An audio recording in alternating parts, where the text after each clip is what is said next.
You use Wi-Fi, you stream on Netflix, you've got wireless earphones that bring music to your ear, and yet you've never really seen the signals that carry all this information. You've never felt them, you've never touched them, and yet you completely trust that they work. As a matter of fact, you can attest to the fact that they do work because you've used them. You see them work every single day.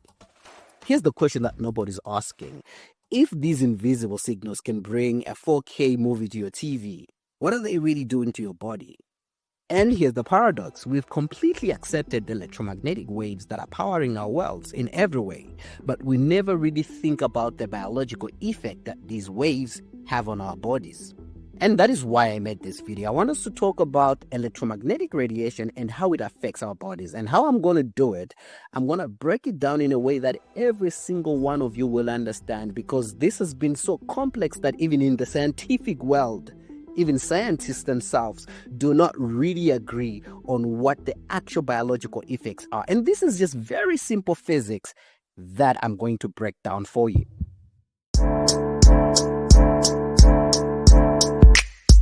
We interact with electromagnetic waves daily. Your TVs, Wi-Fi, radio, Bluetooth, cellular networks, they're invisible, untouchable. You cannot feel them, and yet we completely understand how they work. And nobody stops to ask, if they interact with antennas and receivers, couldn't our bodies be receivers too? Unintended receivers for that matter? And now, with the explosion of wearables, we've got smartwatches, fitness trackers, smart glasses, monitoring devices.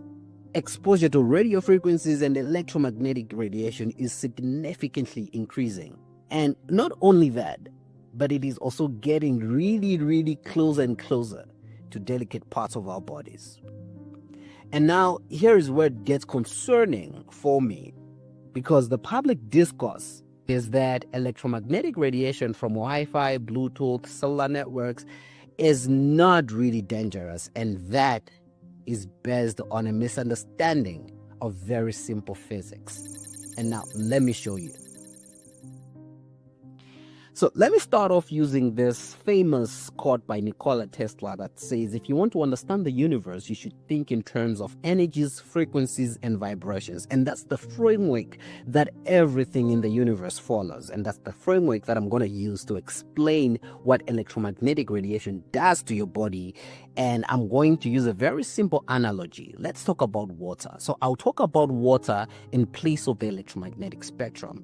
And this is because everyone has seen water in three different states. You've seen water as a liquid, you've seen water as ice, and you've seen water as steam, right? And the only difference between these three states of water is just temperature.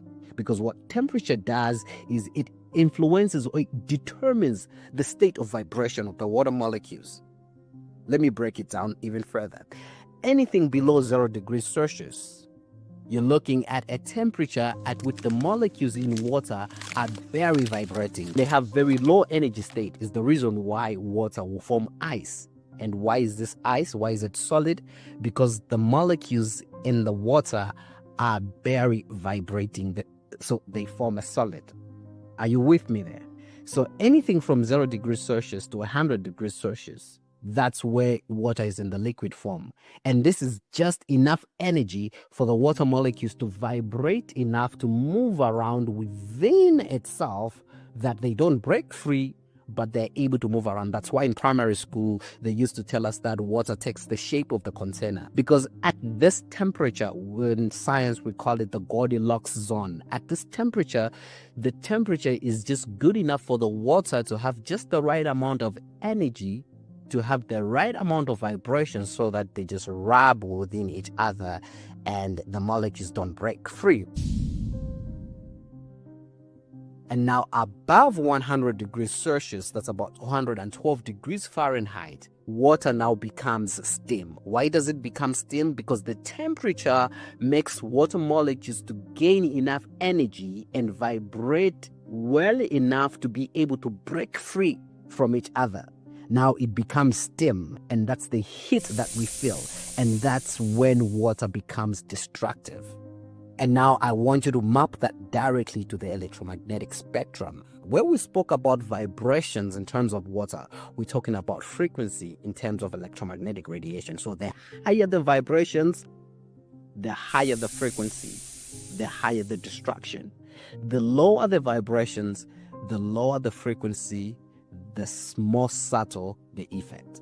When you look at the electromagnetic spectrum, you look at the high frequency, which is the UVs, the X-rays, and the gamma rays, which is the boiling water in this case.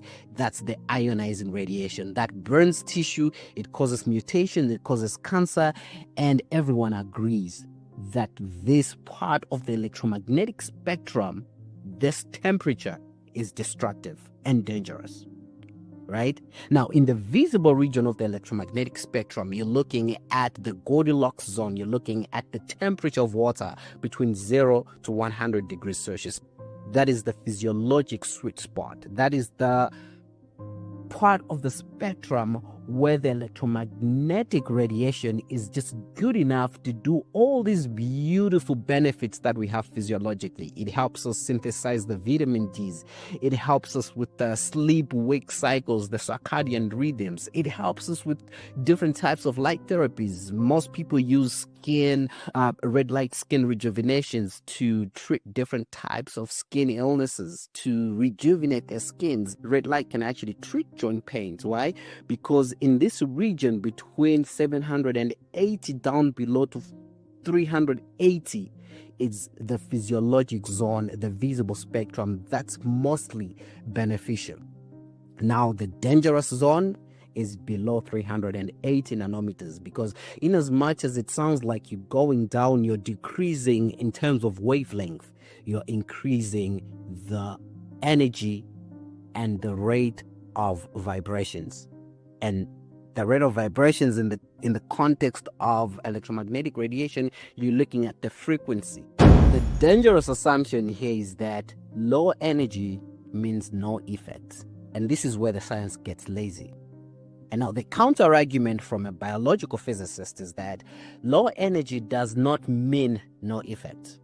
What low energy does is that it is just a slow, subtle, cumulative effect. Like ice, cold water will not burn you. Cold water, in fact, will not kill you immediately. But stay in it long enough. Remember Jack? Jack.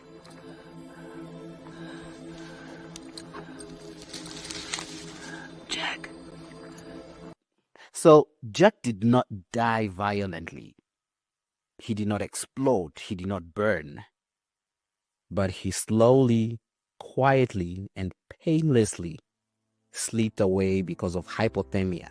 The cold water, the low energy, just did some subtle, cumulative effect to his biology until it was too late. And that's what I mean by non-ionizing radiation, the low energy, low frequency radiation that we're exposing ourselves to does not mean no effect. It is only a subtle, cumulative effect that we will never really find out until it's too late. And the problem with our medical system is that it's built on a biochemical model.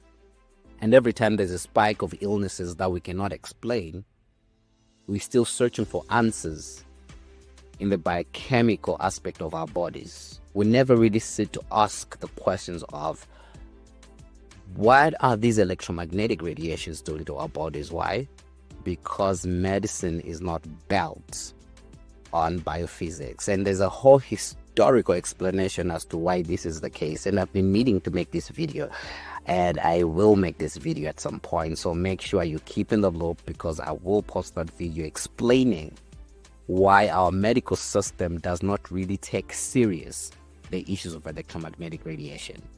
And it is very interesting now that there's actual scientific investigations that are coming out to show correlations between radiofrequency exposure to certain diseases. So there's studies that are done on bees, there's studies that have been done on animals, there's studies that are done on human beings that are showing this correlation between radiofrequency exposure to biological tissue damage.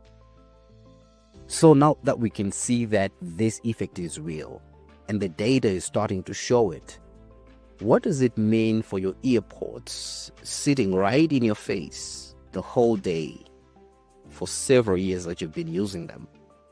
What does it really mean for smart glasses that are going to sit on your face and they'll be getting electromagnetic radiation right into your face, right into the closest proximity to your brain?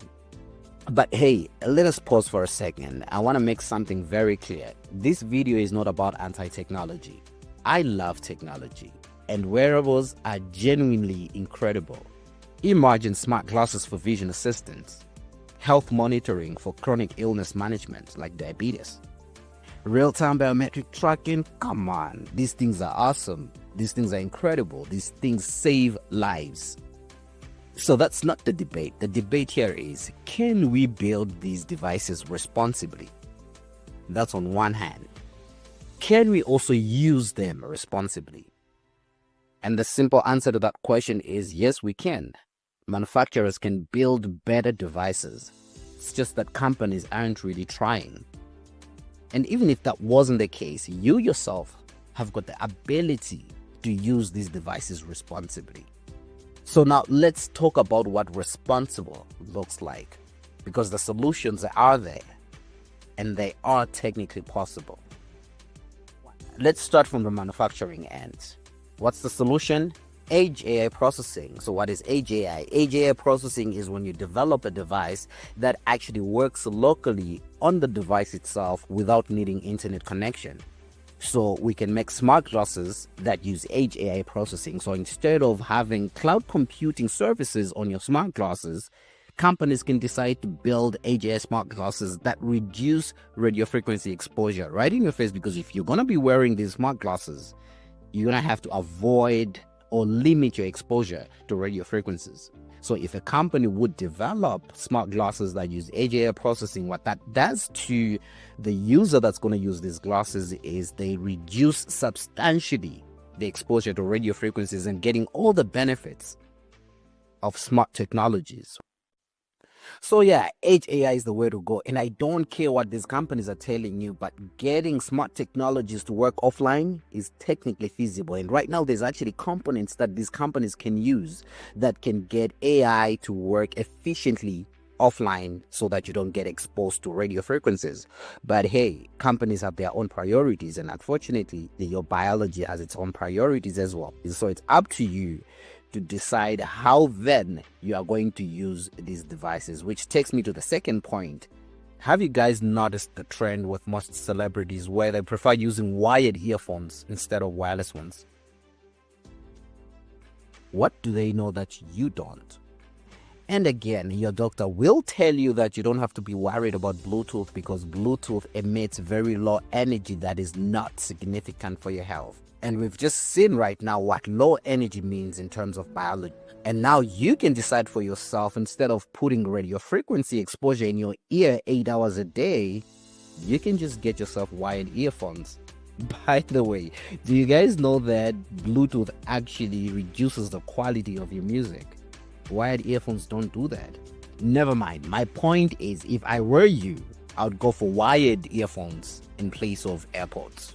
And there's really good ones that cost less than $100. I've got a few in the link below. Check them out. Okay, so here's what we've covered today. Electromagnetic radiation is everywhere, and it is kind of necessary because it is powering our worlds in many different ways. The only problem is that scientists would stop at non-ionizing radiation isn't ionizing, so it is safe.